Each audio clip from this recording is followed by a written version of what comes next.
पिछले एपिसोड में वू सुआंग ने सभी को मारना शुरू कर दिया था, जिसके सामने किसी का भी टिक पाना मुश्किल हो जाता है और वू सुआंग इनको कीड़ों मकोड़ों की तरह मारने लगता है, जिसमें फानजेंग के बहुत से लोग मारे जाते हैं। वहीं टियानमिंग मीट का टुकड़ा लेकर बेहोश पड़े जिनी के साथ में छुप जाता है। इधर वू सुआंग अभी भी सबको खतरनाक तरीके से मार रहा होता है, जिसकी वजह से टियानमिंग बहुत ज्यादा डर जाता है। इसी बीच वू सुआंग फानजेंग के बिल्कुल नजदीक चला जाता है और फानजेंग को लगता है आज मेरी लाइफ का आखिरी दिन है, लेकिन तभी सोयू इसको बचा लेता है और शानदार तरीके से वू सुआंग का मुकाबला करने लगता है, जिसमें जिनी के तलवार इसके हाथ से गिर जाती है। फिर भी सोयू हार नहीं मानता और वू सुआंग को पंच मारने लगता है। इसके अलावा यह खुद को उसके अटैक से भी बचाता है और कई बार इसके ऊपर पत्थर से भी अटैक करता है, लेकिन अब वू सुआंग इस पर भी भारी पड़ने लगता है। तभी सोयू वू सुआंग को अपने मार्शल आर्ट से हराने वाला होता है, लेकिन इसी बीच वू सुआंग इसका पैर पकड़ लेता है और इसकी हड्डी पसली तोड़ने लगता है। तभी टियानमिंग इस पर तलवार से अटैक कर देता है, जिसमें वू सुआंग के वेपन का एक नुकीला भाग टूट जाता है। अब इस बात से वू सुआंग इस पर बहुत ज्यादा गुस्सा हो जाता है और सोयू को छोड़कर टियानमिंग का पीछा करने लगता है। अब टियानमिंग भी खुद को बचाने के लिए भागने लगता है, लेकिन आखिर में टियानमिंग एक जगह पर गिर जाता है और वू सुआंग इसे घेर लेता है। तभी अचानक से टियानमिंग इसे अपने पास वाला मीट खिला देता है, जिसे देख सब इसे बेवकूफ समझने लगते हैं। लेकिन तभी वू सुआंग के गले में कुछ होने लगता है और फिर इसके अंदर से एक फ्लेयर लाइट निकलती है, जिसके बाद पावरफुल वू सुआंग यहीं पर बेहोश हो जाता है। अब इस बात से टियानमिंग बहुत ज्यादा खुश हो जाता है और सोचता है मैंने इतने पावरफुल वू सुआंग को आसानी से हरा दिया। तभी सोयू इसे वू सुआंग के ऊपर से हट जाने के लिए बोलता है, लेकिन टियानमिंग इसकी कोई बात नहीं सुनता, जिसके बाद सोयू इसे किक मारकर दूर कर देता है। अब टियानमिंग गुस्से में सोयू पर अटैक करने की कोशिश करता है, लेकिन सोयू उसको आसानी से पटक देता है। इसके बाद सोयू इसे उठाने आता है, लेकिन तभी टियानमिंग फिर से इसके साथ फाइट करने लगता है। तभी इसी बीच वू सुआंग फिर से होश में आ जाता है, जिसको जिंदा देख टियानमिंग का होश गायब हो जाता है और कहता है यह तो बदला लेने के लिए फिर से जिंदा हो गया। अब सोयू को बचाने के लिए बहुत से गार्ड वू सुआंग का सामना करने आते हैं, लेकिन वह आसानी से सभी का सफाया कर देता है। फिर टियानमिंग यहाँ से बचकर भागने की कोशिश करता है, लेकिन वू सुआंग इसे खोज लेता है और बस इसे मारने जाता है। लेकिन तभी जिनी अपने तलवार के एक अटैक से ही वू सुआंग को मार देता है और वू सुआंग यहीं पर ढेर हो जाता है। लेकिन अब ली जियांग जिनी को पहचान जाता है और पूरी तरह से हैरान हो जाता है। फिर अगले ही पल जिनी बेहोश हो जाता है। इसके कुछ समय के बाद वेई और चिलियान यहाँ पर आते हैं, लेकिन इनको वू सुआंग के ब्लड के अलावा कुछ नहीं मिलता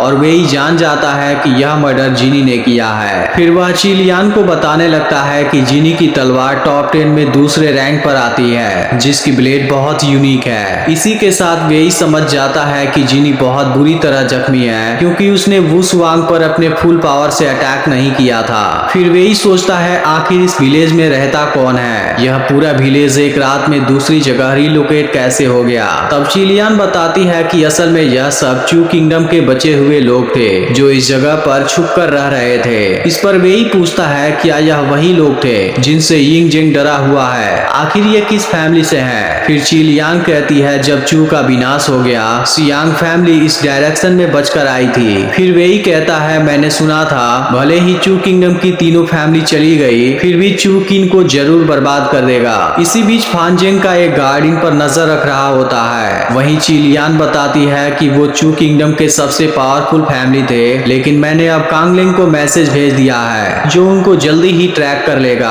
अब गार्ड इन पर चुपके से अटैक करने वाला होता है, लेकिन वेई को इसके बारे में पता चल जाता है और वह इसके हाथ को जख्मी कर देता है, जिसके बाद यह गार्ड पकड़ा जाता है और इसकी मदद से वेई यहाँ से जा रहे लोगों के लोकेशन के बारे में पता लगाने वाला है। इधर सभी लोग कहीं दूसरी जगह पर जा रहे होते हैं और टियानमिंग इसी बारे में पूछता है। तब सोयू कहता है अगर मैं तुम्हें बताऊंगा फिर भी तुम्हें पता नहीं चलेगा। फिर टियानमिंग पूछता है क्या इस ट्रिप के बाद हम घर वापस जाएंगे, जिस पर सोयू उदास होते हुए कहता है हमारा घर तो यहाँ से बहुत दूर साउथ में है। इस पर टियानमिंग पूछता है तुम सब उस माउंटेन में क्यों छुपे हुए थे। तब सोयू कहता है आज के समय में केवल किन के सिटीजन को पता है घर क्या होता है, लेकिन मैं किसी दिन यिंग जेंग को जरूर उखाड़ फेंकूंगा, जिसके बाद से दुनिया का हर इंसान आजादी वाली जिंदगी जीने लगेगा। इस पर टियानमिंग कहता है क्या तुम सच में ऐसा कर पाओगे? तब सोयू कहता है मेरे पास सियांग फैमिली का सपोर्ट है। जिस पर टियानमिंग कहता है मैंने तो इसके बारे में कभी नहीं सुना।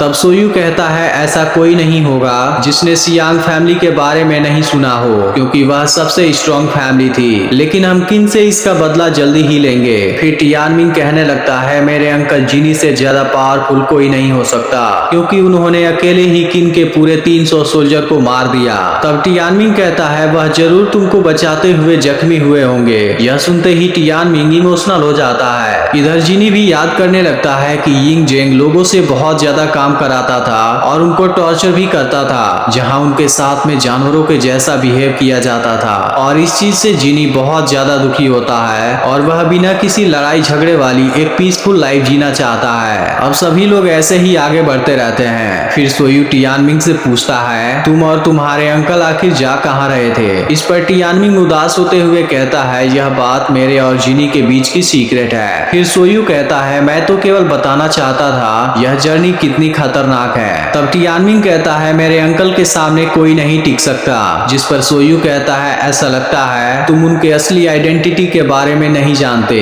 फिर बताता है कि जिनी यिंग जेंग का बेस्ट स्वॉर्ड्समैन हुआ करता था, जिसकी वजह से दूसरे 6 स्टेट में उनके बहुत से दुश्मन हैं जो इनको मारना चाहते हैं। यह सुनते ही टियानमिंग फिर से उदास हो जाता है। अब कुछ समय के बाद अंधेरा होने लगता है और अचानक से वुल्फ का एक बहुत बड़ा झुंड इनके पीछे पड़ जाता है, जिसे देख सब काफी डरने लगते हैं। तभी जिनी कहता है यह तो वुल्फ किंग है, हम सब एक बहुत बड़े खतरे में फंस चुके हैं। फिर लियांग कहता है कहीं यह नाइट असैसिन्स का हेड तो नहीं है। इसके बाद हम वुल्फ किंग कांगलिंग को देखते हैं, जो कि हान किंग को सर्व किया करता था, लेकिन उसके विनाश हो जाने के बाद मिसिंग हो गया था। अब टियानमिंग पूछने लगता है उसने अभी तक हमारे ऊपर अटैक क्यों नहीं किया? तब जिनी कहता है वह सही समय का इंतजार कर रहा है, लेकिन अगर हम अंधेरा होने से पहले यहाँ से बाहर निकल गए फिर सरवाइव करने के लिए हमारे पास एक चांस हो सकता है। इसके बाद सब अपने भागने की स्पीड बढ़ा देते हैं, लेकिन फिर भी यह लोग इस एरिया से नहीं निकल पाते और वुल्फ का झुंड इनको चारों तरफ से घेर लेता है। तभी जिनी से टियानमिंग कहने लगता है आपको डरने की जरूरत नहीं है, मैं आपको कुछ नहीं होने दूंगा। इस पर जिनी कहता है अगर तुम स्ट्रॉन्ग बनना ही चाहते हो फिर यह तलवार लो और इस बात को प्रूफ करके दिखाओ। जिसके बाद टियानमिंग सोयू के साथ कैरिज से बाहर आ जाता है, जहां चारों तरफ का एरिया खूंखार वुल्फ से भरा होता है। तभी कांगलिंग भी सामने आ जाता है और इनके लोगों को एक एक करके मारने लगता है। अब इसकी स्पीड इतनी फास्ट होती है कि यह लोग इसको देख भी नहीं पाते। फिर कांगलिंग सोयू के पास वाले कैरिज पर आ जाता है, जहां टियानमिंग इसके एक अटैक को भी नहीं रोकता, जबकि सोयू अपने स्किल और टैलेंट से इसको शानदार टक्कर देता है। लेकिन तभी कुछ देर बाद कांगलिंग इसकी गर्दन पकड़ लेता है और इसको मारने वाला होता है। लेकिन अब जिनी भी बाहर आ जाता है और कांगलिंग से सोयू को नीचे रखने के लिए बोलता है। इस पर कांगलिंग कहता है तुम इस समय इतने बुरे तरह से जख्मी हो फिर भी इस लड़के को बचाना चाहते हो, जबकि तुम खुद को प्रोटेक्ट नहीं कर सकते। इसके बाद से दोनों के बीच में शानदार फाइट होने लगती है, जिसके दौरान दोनों एक दूसरे पर खतरनाक अटैक करने लगते हैं। लेकिन कांगलिंग भी जिनी से कम पावरफुल नहीं होता और वह इसको शानदार टक्कर देता है। तभी इसी बीच जिनी की तलवार इसके ब्लेड के बीच फंस जाती है और कांगलिंग इसे जख्मी करने वाला होता है। लेकिन तभी टियानमिंग इसके चेहरे पर आग लगा देता है और सोयू पीछे से तलवार घुसा देता है, जिसके बाद कांगलिंग जख्मी हो जाता है और फिर तुरंत यहाँ से भाग जाता है। इसके बाद अब सभी की जान बच जाती है, लेकिन तभी जिनी बेहोश होकर नीचे गिर जाता है। इसके बाद फान जेंग इसे चेक करता है और बताता है कि यह केवल ब्लड लॉस की वजह से बेहोश हुआ है। तभी यहाँ पर एक ब्यूटीफुल लड़की आती है जिसके हाथों में कोई लाइट होती है, जिसके बाद टियानमिंग और सोयू इसे देखते ही रह जाते हैं। फिर लड़की कहती है सिस्टर रोंग अभी एक क्रिटिकल पेशेंट को देख रही थी, जिसकी वजह से उन्होंने वेलकम करने के लिए मुझे भेजा है। फिर बताया जाता है कि वुल्फ बहुत स्ट्रेंज बीस्ट होते हैं जो ठंडी हवाओं में घूमते हैं और सनलाइट से बचते हैं, जैसे कि सनलाइट उनको भुला देगी कि वह कितने क्रूएल हैं। इसके अलावा यह इतने खतरनाक होते हैं कि अपने टाइप के जानवरों पर भी दया नहीं दिखाते।